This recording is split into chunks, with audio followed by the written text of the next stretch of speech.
आप सभी का स्वागत है मेरे चैनल पर। आज की इस वीडियो में प्रेमानंद महाराज जी ने आपको बताया है कि अगर आपके जीवन में चारों तरफ सिर्फ दुख ही दुख है तो समझ जाना कृपा होने वाली है। तो बिना देरी के हम वीडियो को शुरू करते हैं। और भगवद आश्रित बहुत बेपरवाह और ऐसी वस्तु मिलती है जो किसी साधना से नहीं मिलती, पर यह हृदय का विषय होता है, वाणी का नहीं होता। केवल वाणी के कहने से हृदय शांत नहीं हो जाएगा। निज सुख बिन मन होई की थीरा, जब तक मन में ये आश्रय जागृत नहीं होगा तब तक बात नहीं बनेगी। और ये जागृत तभी होगी, लिख लो, जब तुम्हारा अपमान होगा, निंदा होगी, शरीर किसी असाध्य रोग से ग्रसित होगा, सब तिरस्कार करेंगे, सब, कोई सृष्टि में प्यार से देखने वाला नहीं होगा, तब सच्चा मदाश्रय उदय होता है। प्रभु आपकी सेवा, वो हृदय की जो धारा प्रभु की तरफ बही निहाल कर देते हैं। तो एक कदम मेरी तरफ चल के तो देख, पूरी सृष्टि न झुका दूं तो कहना, भगवान के वचन। एक कदम तो चल के देख मेरी तरफ। ये अंदर की बात है। बाहर से आप कहोगे तो हम 500 किलोमीटर से आए, एक कदम की क्या बात है। बाहर से दौड़ने वाला कोई वीर नहीं कहा जाता। अंदर तो आप वहीं बैठे हुए हो, शरीर में, उस शरीर संबंधियों में, शरीर भोगों में, एक कदम कहां चले। अंदर की बात है आपको। ये मदाश्रया अंतिम सांस तक हो जाए तो परम पद भी मिल जाएगी। बहुत बार बता चुके, फिर समझ लीजिए। द्रौपदी जी महान भक्ता हैं, भगवान से मिलती हैं, बात करती हैं, पर ये विपत्ति, ये दुख, ये असाध्य रोग, ये अपमान, ये निंदा, ये मदाश्रया को जागृत करता है, दूसरा नहीं, दूसरा नहीं।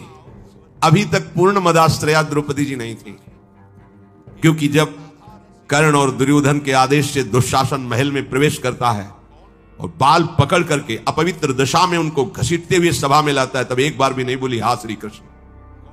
क्यों? अंदर आश्रय है।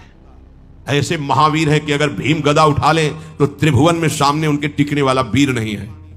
अर्जुन अगर गांडीव चढ़ा ले तो किसी को भी ललकार सकते हैं, भगवत शक्ति से संपन्न है। अगर युधिष्ठिर जी भाला उठा ले तो सामने कोई महावीर भी टिकने वाला नहीं है। मेरे 5 पति हैं और सभा में परम धर्मात्मा भीष्म जी विराजमान है, जो महात्मा हैं। क्या उनके होते हुए ऐसा हो सकता है? द्रोणाचार्य जी हैं, कृपाचार्य जी हैं, बड़े बड़े वीर बैठे। एक बार भी नहीं आया कि मेरे श्री कृष्ण हैं। पढ़ के देख लो, व्यास भगवान द्वारा रचित महाभारत, उसका स्वाध्याय किया है पूर्व में। एक बार भी नहीं आया कि मेरा परम प्यारा मित्र श्री कृष्ण है ना, वो बचा लेगा। अगर ऐसा आता तो दुशासन केस में हाथ ही नहीं रख सकता था। विश्वास कीजिए, महल में ही केस नहीं पकड़ सकता था द्रौपदी के। गई सभा में,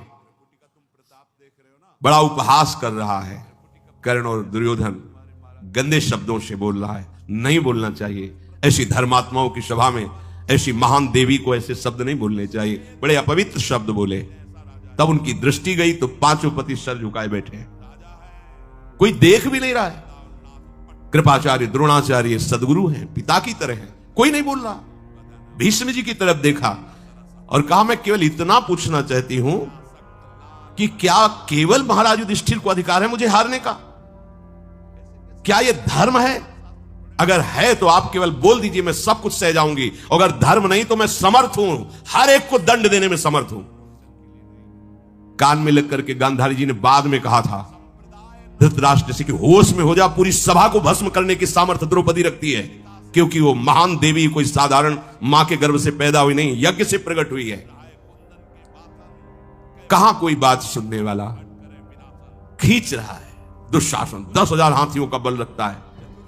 द्रौपदी जी हाथ से पकड़े हुए थक गई। सोचा अभी मदाश्रया नहीं जागृत हुआ, एक बार भी कृष्ण याद नहीं आए, दांत से पकड़ लिया। अब लगा कि अब की बार के झटके में दांत से भी छूट जाएगी। स्वयं छोड़ दिया और कहा, हे गोविंद द्वारिकावास। सेकंड नहीं लगा, भगवान का वस्त्रावतार हो गया। मदाश्रया सीधे भगवत प्राप्ति। कोई भी, कहीं भी, कैसे भी। मदाश्रया के लिए शर्त नहीं है कि आप किस जन्म, किस कुल में, किस क्या कुछ, कहीं भी हो, कोई भी हो, कैसे भी हो, भगवत प्राप्ति के लिए सिद्ध बात है भगवान का आश्रय। अब जीव आश्रय लेना भी नहीं जानता, इसीलिए सत्संग भगवान देते हैं, साधु महात्माओं का संग देते हैं, जिससे तुम्हारी बुद्धि पवित्र हो और तुम भगवान का आश्रय लो। जो संत जन होते हैं वो मदाश्रया, भगवद आश्रित ऐसे चमत्कार जीवन में प्रकट होते हैं जो भगवद आश्रित तपस्या और साधन, ये सब एक तरफ, ये बीच में ऐसे रकील खींचिए, एक तरफ मदाश्रया और एक तरफ जिस क्षण आश्रय लिया उसी क्षण से आपकी समानता करने वाला कोई नहीं रह गया। बार बार समझाने के लिए कहते हैं, जैसे बाली वैसे ही सुग्रीव, इतना भी अंतर नहीं, ना आचरण में ना बल में, किसी भी तरह समान भाई थे लोग। और रूप भी बाली और सुग्रीव को खड़ा कर दे तो भगवान भी पहचानने में, तभी माला पहनाया था भगवान, एकदम एक रूप, एक बल, एक स्वभाव, एक गुण, दोनों ऐसे भाई थे। जब भगवान ने बाण मारा, सामने देखा कोटि कंदर्प दमनी मर्यादा पुरुषोत्तम भगवान, गंभीर मुद्रा, तो हृदय में तो महान प्रीति है, बड़ा प्रसन्न है कि वैसे तो मैं इस लायक ही नहीं था, जो योगियों के ध्यान में नहीं आते, हमारे सामने खड़े हैं, पर थोड़ा इनसे बात भी तो कर ले। तो कहा, प्रभु सुन रखा है कि आप समदर्शी हो, फिर पर आज आपकी समदर्शिता दिखाई नहीं दे रही, पक्षपात दिखाई दे रहा है। मेरा भाई है, पता नहीं आप जानते हैं पूर्ण रूप से कि नहीं, पर मैं जानता हूं क्योंकि साथ ही खेला हूं। मेरे आचरणों से उसके कम आचरण नहीं है, जैसा मैं वैसे ही मेरा भाई, मैं जानता हूं। पर ये क्या, एक का पक्षपात लेके छुप के हमारी छाती में बाण मारा, मैं बैरी सुग्रीव प्यारा, क्या कारण? एक शब्द यही भगवान का था, ऐ देहाभिमानी, तूने सुन नहीं रखा था कि ये मेरी शरण में हो गया है। अभी अभी हुआ है, कोई तपस्या नहीं, कोई साधना नहीं, और हुआ कैसे? महाभागवत हनुमान जी के द्वारा कराया गया। बस ये मदाश्रया शब्द बहुत बड़ा है, बहुत बड़ा, बस इसका परिचय नहीं मिल पाता है। ये कैसे हो, ऐसा लगता है। हाँ, अब क्या करूं?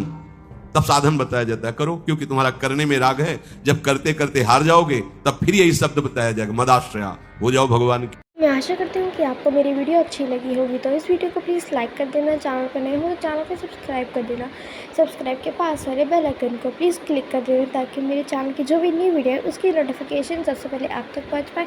और कमेंट बॉक्स में ज़रूर बताना कि आपको मेरी वीडियो कैसी लगी। Thank you everyone, thanks for watching, bye bye.